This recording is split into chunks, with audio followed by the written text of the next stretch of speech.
আগে যদি জানতাম ফ্রিতে বুফে খেতে গেলে এইরকম একটা অবস্থা হবে, তাহলে আমি কখনো পরিবারের সবাইকে নিয়ে ফ্রিতে বুফে খেতে যেতাম না। আসসালামু আলাইকুম আপনাদের সবাইকে। আপনারা সবাই কেমন আছেন? কক্সবাজার ট্যুরের পার্ট 4 এর ভিডিওতে আপনাদের সবাইকে জানাচ্ছি সুস্বাগতম। সকালবেলা ঘুম থেকে উঠেই আমরা সবাই চলে গেলাম ব্রেকফাস্ট করার জন্য। আর আমাদের রুমের সাথেই কিন্তু কমপ্লিমেন্টারি হিসেবে ছিল ব্রেকফাস্ট বুফে। ইগাল হোটেলের ব্রেকফাস্ট বুফেতে থাকে অনেক অনেক আইটেম, কোনটা ছেড়ে কোনটা খাবো সেটাই বুঝতে পারি না। এখানে রয়েছে দুই ধরনের ব্রেড, একটা হচ্ছে ব্রাউন ব্রেড, আরেকটা হচ্ছে হোয়াইট ব্রেড, সাথে কিন্তু রয়েছে মধু এবং বাটার।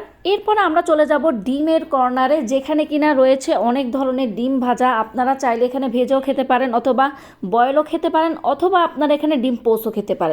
এইখানে রয়েছে কর্ন স্যুপ, দেখতে পাচ্ছেন আমি আসার আগে কিন্তু কর্ন স্যুপ শেষ হয়ে গেছে। যাই হোক, কোনো সমস্যা নেই, ওরা কিন্তু আবার রিফিল করে দিবে। এরপর আমি চলে যাচ্ছি আমাদের যে মেন ডিশগুলো রয়েছে সেটা কি কি আছে এখন আমি দেখবো। দেখতে পাচ্ছেন আমাদের রাসমিয়া খাচ্ছে। রাসমিয়া এত এত খাবার নিয়ে বসেছে কিন্তু সে কিছুই খেতে পারছে না। তো ব্রেকফাস্টে মেন ডিশের মধ্যে রয়েছে এখানে ডাল ভুনা, তারপর রয়েছে এখানে মিক্সড ভেজিটেবলস। তো আমি কিন্তু আপনাদের বলেছিলাম ওরা কিন্তু আবার রিফিল করে দেয়। দেখতে পাচ্ছেন এখানে কর্ন স্যুপটা কিন্তু আবার রিফিল করে দিয়েছে। তো আমি কিন্তু আমার জন্য নিয়ে নিয়েছি। এরপর আমি আমার জন্য নিচ্ছি এখানে খিচুড়ি। এখানে রয়েছে আচারি খিচুড়ি, যদিও আচারে কোনো গ্রান আমি এখানে পাইনি। যাই হোক, তো খিচুড়ি একটু নিয়ে নিলাম। তারপর এখন আমি চিকেন নিব। এখানে কিন্তু পরোটা আছে, আমি পরোটা নেইনি। এরপর আমি একটু সালাদ নিয়ে নিচ্ছি, যেহেতু আমি চিকেন এবং সালাদ দিয়ে খেতে চাচ্ছি। এখন আমি কিছুটা চিকেন স্যুপ নিয়ে নিচ্ছি আমার খিচুড়িটার সাথে খাওয়ার জন্য। চিকেন স্যুপ দিয়ে কিন্তু খিচুড়ি খেতে বেশ মজা লাগে, আর ওদের চিকেনটা কিন্তু বেশ মজারও ছিল, আর গ্রেভিটা অনেক বেশি ঘন ছিল। আর এইদিকে আব্বু তার নাতিনদের জন্য নিয়ে এসেছে দুধ আর কর্নফ্লেক্স, একসাথে মিক্স করে নিয়ে এসেছে। ওমায়ের ওরা এসে কিন্তু দুধ আর কর্নফ্লেক্স খেতে অনেক বেশি পছন্দ করে, তাই ওদের পছন্দের খাবারটাই কিন্তু ওদের জন্য আব্বু নিয়ে এসেছে। তো ওরা ফ্রেশ জুসের মধ্যে দিয়েছে এখানে কিউকাম্বার জুস এবং দিয়েছে এখানে ম্যাঙ্গো জুস। তো ম্যাঙ্গো জুসটাই বেশিরভাগ মানুষ খাচ্ছিল, কিউকাম্বার জুসটা কিন্তু তেমন একটা মজার ছিল না। তো এইখানে আমি আমার জন্য এক গ্লাস জুস নিয়ে নিচ্ছি। তো এইখানে ফ্রেশ ফ্রুটসের মধ্যে রয়েছে অ্যাপেল এবং রয়েছে পেয়ারা। তো পেয়ারাটা কিন্তু ওরা খুব সুন্দর করে ছুলে তারপর কিন্তু দিয়েছে। তো এইটা হচ্ছে কফি কর্নার। আপনারা চাইলে কিন্তু লিগার কফি দিয়েও করতে পারেন, অথবা প্যাকেট কফি দিয়েও কিন্তু করতে পারেন। এখানে হট ওয়াটার রয়েছে। তো এখানে কিন্তু সব ধরনের ব্যবস্থা রয়েছে, যে যেমনটা ইচ্ছে তেমনটা করেই কিন্তু কফি অথবা চা খেতে পারেন। মার্শাল্লাহ, আমার মেয়েরা কিন্তু নিজেই বসে বসে চুপটি করে খাচ্ছিল। তো আলহামদুলিল্লাহ, দেখে ভালোই লাগছে। ওরা পেট ভরে খেলে কিন্তু আমার শান্তি লাগে। কিন্তু আফসোসের ব্যাপার কি জানেন, বুফে খেতে আসলেও ওমাইরা ওরাইসা জাস্ট এইটুকুই খায়, ওরা এক্সট্রা কোনো খাবারই খায় না। এখানে কিন্তু বাচ্চাদের জন্য খুব মজার মজার কেকসও রয়েছে, কিন্তু ওরা কোনো ধরনের কেকসও খায়নি। যাই হোক, জীবনে প্রথমবার এমন একটি বুফেতে এসেছি যেখানে কিনা আমি পেয়েছি পান্তা ভাত। আমি কিন্তু পান্তা ভাত একদমই ডিসলাইক করি, পান্তা ভাত আমার একদমই ভালো লাগে না। কিন্তু আজকে বুফেতে এসেছি, তাও আবার ফ্রিতে, যদি একটু পান্তা ভাত ট্রাই না করি তাহলে কি হয় বলেন তো? কিন্তু এমন একটা খাবার দিবে আমি কখনো আশাই করিনি। এখানে কিন্তু পান্তা ভাতের সাথে রয়েছে অনেক ধরনের ভর্তা, সাথে ছিল চিড়া, এরপর রয়েছে টক দই এবং নারকেল। যারা পান্তা ভাত খাবে না তারা কিন্তু এখানে চিড়াটাও ট্রাই করতে পারে। তো এই জিনিসটা কিন্তু আমার বেশ ভালো লেগেছে, কারণ চিড়া এবং টক দই এই জিনিসটা কিন্তু মানুষের শরীরকে অনেক বেশি শীতল করে। তো আমি এখানে পান্তা ভাতের সাথে নিচ্ছি টমেটো ভর্তা, বেগুন ভর্তা এবং নিয়েছি এখানে পেঁয়াজ ভর্তা। তো এগুলো দিয়ে কিন্তু আমি খিচুড়িটাও খেতে পারবো, তাই আমি একটু বেশি করে নিয়েছি, দেখি কেমন লাগে। তো এই তিনটা নেওয়ার পর এখন আমি চলে যাবো আমার টেবিলে, কারণ আমি নিয়েছি বেশ কিছু খাবার। এই খাবারগুলো খাওয়ার পর আমি অন্য খাবারগুলো ট্রাই করব।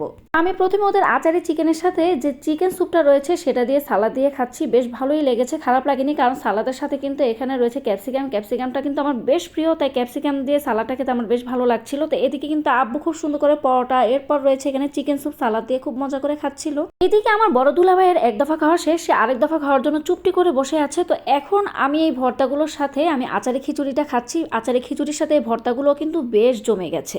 এখন আমি খাবো পান্তা ভাত। কত বছর পর আমি যে পান্তা ভাত খাচ্ছি সেটা আমি নিজেও জানি না, কিন্তু পান্তা ভাতের সাথে এই ভর্তাগুলো কিন্তু আমার বেশ ভালো লেগেছে। আরেকটি কথা হচ্ছে, পান্তা ভাত যারা যারা পছন্দ করেন অবশ্যই এখানে আসলে একবার হলো ওদের পান্তা ভাত এবং ভর্তাগুলো ট্রাই করবেন, আপনারা কিন্তু ওদের পান্তা ভাতের প্রেমে পড়ে যাবেন। এইদিকে আমার মেয়েদের অবস্থা দেখেন, তারা বুফেতে এসেছে কিন্তু তারা কোনো খাবারই খাচ্ছে না। এই জিনিসটা দেখলে কান্না খারাপ লাগে বলেন তো? তারা তো মিকিকে দেখে এত বেশি আনন্দিত হয়েছে, খাওয়া দাওয়া ছেড়ে এই মিকির পিছনেই তারা ছুটছিল। কিছুক্ষণ পর যখন আমি ম্যাকারনি খেতে এলাম, দেখলাম যে ওদের ভেজিটেবল ম্যাকারনিটা কিন্তু শেষ হয়ে গেছে। দেখে মনটাই খারাপ হয়ে গেছে। বিশ্বাস করেন, এমন জানলে আমি সবগুলো খাবার আগে আগে নিয়ে রেখে দিতাম, কিন্তু রেখে দিলে কি হয় জানেন, এতে কিন্তু অনেক খাবার নষ্ট হয়। সেজন্যই কিন্তু আমি খাবারগুলো নিয়ে রেখে দেই না, যতটুকু দরকার নিয়ে খেয়ে তারপর কিন্তু আমি আবার নেই। এই জিনিসটা কিন্তু আপনারাও করবেন, একদমই কিন্তু বুফেতে আসলে খাবার অপচয় করবেন না। কি আর করব বলেন তো, মনটা খুবই খারাপ, কারণ আমি ম্যাকারনিটা খেতে পারিনি। ম্যাকারনিটা দেখতে কিন্তু বেশ লোভনীয় ছিল। তো এখন আমি পেন কেকটা নিয়ে নিয়েছি, সাথে কিন্তু কিছুটা মধু নিয়ে নিয়েছি। এখানে রয়েছে ওটস। ওটসের সাথে কিন্তু কোনো ধরনের চিনি নেই। আপনারা যারা ডায়াবেটিসের রোগী আছেন তারা কিন্তু এখানে আসলে এই ওটসটা অবশ্যই ট্রাই করবেন। ওটসটা আমি জাস্ট একটু সামান্য পরিমাণ নিয়েছি, কারণ হচ্ছে আমি একটু ট্রাই করার জন্য নিয়েছি। এখানে চিনি আছে কিনা আমি কিন্তু জানতাম না, আমি খাওয়ার পরে জেনেছি এটা হচ্ছে সুগার ফ্রি। এখানে দেখতে পাচ্ছেন এখানে কিন্তু বেশ লোভনীয় আকারে রয়েছে বেকড বিন। বেকড বিন যারা পছন্দ করেন তারা কিন্তু অবশ্যই এটা ট্রাই করতে পারেন। যেহেতু আমার খাওয়ার শেষ, আমি এখন একটু মিষ্টি কিছু খেতে চাইছিলাম, তাই এখানে আমি বেকড বিনটা নেইনি। তো এখানে রয়েছে ফিরনি। ফিরনিটা দেখতে কিন্তু বেশ লোভনীয় লাগছিল আর বেশ ঘন ছিল, তাই এখানে আমি কিছুটা ফিরনিও নিয়ে নিয়েছি। এরপরে রয়েছে এখানে দুধ সেমাই। সেমাইটা দেখতে কিন্তু বেশ লোভনীয় ছিল, দেখতে পাচ্ছেন। যারা সেমাই খেতে পছন্দ করেন তারা কিন্তু নিতে পারেন। আরেকটি কথা হচ্ছে, ওদের সেমাই এবং ফিরনিতে এত বেশি চিনি দেয়া ছিল, মনে করেন মুখে দেওয়ার সাথে সাথে আমার শরীরে একটা ঝাঁকুনি চলে এসেছে। তো যারা বেশি চিনি খেতে পছন্দ করেন না তারা এই জিনিসগুলো খাবেন না, আর যারা বেশি চিনি খেতে পছন্দ করেন তারা খেতে পারেন। ওদের যে চকলেট কেকটা ছিল সেই কেকটাও কিন্তু বেশ সফট ছিল আর বেশ মজাও ছিল, দেখতে পাচ্ছেন। আমাদের বাচ্চাগুলো সামনে খাবার দেখেও তারা খাচ্ছে না, তারা তো তাদের মতোই মজা করছে, কিন্তু খাবারের নাম নিলেই তাদের কান্না চলে আসে।